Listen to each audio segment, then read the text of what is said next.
problem with potholes continues here in the Baltimore region. And as crews scramble to keep up with the constant crumble, more and more drivers are ending up in the shop.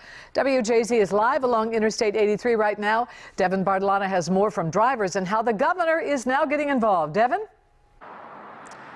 Well, Denise, the highway patrols say that there are more potholes this year than in years past, thanks in part to so much rain and snow we've had over the last few years, and now it's costing drivers.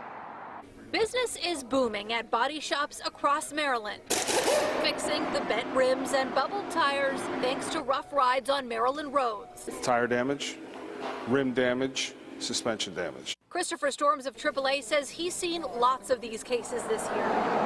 And the damage from a single pothole can ring up hundreds of dollars in bills, especially on older cars.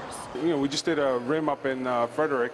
One of the customers had hit a pothole and broke the stud off the tire, and the tire became loose. That tire itself was $350 from the dealership to replace that one wheel.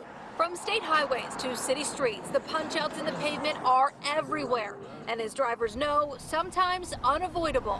Pretty bad. I mean, you can even see I have some scrapes on my rims and everything else from what I assume are the potholes. But yeah, I think they're pretty bad. Kind of messed up the axle in my car.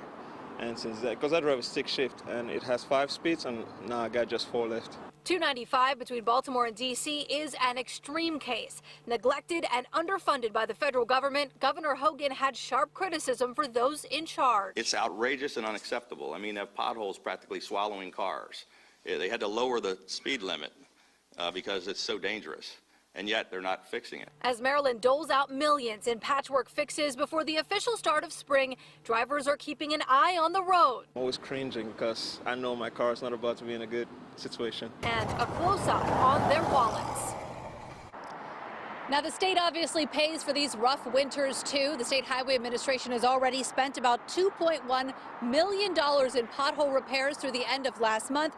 They're expecting to spend another $1.5 before it's all over. That's about $500,000 more than last year. Reporting live, I'm Devin Bartolana for WJZ.